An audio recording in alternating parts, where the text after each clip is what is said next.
बघा अशा प्रकारचा क्वेश्चन आल्याच्यानंतर कसं सॉल्व करायचं आहे, find the value of x. एक्सची व्हॅल्यू आपल्याला इथे फाइंड करायची, खूप सोपं आहे. मग काय या ठिकाणी 27 आहे, 27ची फोड करू आपण सुरुवातीला.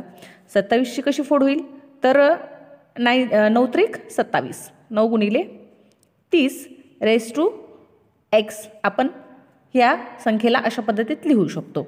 त्यानंतर -3 raise to x divided by as it 3 raise to x is equal to 80. ठीक आहे.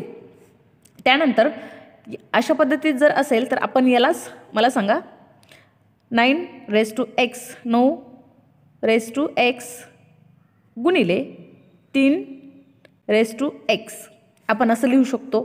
मग -3 raise to x divided by 3 raise to x is equal to 80. मग यानंतर काय करता येईल बघा बरं. इथं दिसते 3 रेज टू एक्स, इथं पण आहे 3 रेज टू एक्स. मग आपण या ठिकाणी 3 रेज टू एक्स कॉमन काढू शकतो. म्हणजेच 3 raise to x in bracket राहिलं काय मग 9 रेज टू एक्स मायनस या ठिकाणी काहीच नाही म्हणजेच 1. Okay. Divided by 3 raise to x is equal to 18. इथं बघा आता हे काय होईल, दोघं पण कॅन्सल होऊन जातील.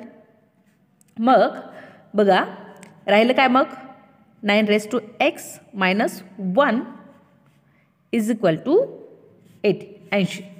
मग आता बघा 9 raise to x is equal to हा मायनस आहे इकडं जाऊन काय होईल प्लस होईल. म्हणजेच 80 मायनस 1. मग आपण हे नको घ्यायला. Therefore 9 raise to x is equal to किती येतील मग 81 आले इथं 81. आता बघा आपण 81 हा कशाचा स्क्वेअर आहे, कशाचा आहे तर 9चा स्क्वेअर आहे. Okay. So 9 raise to x is equal to 9 square आपण लिहू शकतो अशा पद्धतीमध्ये. इट मीन्स दॅट देअरफॉर एक्सची व्हॅल्यू आपल्याला आलेली आहे x is equal to 2. Thank you.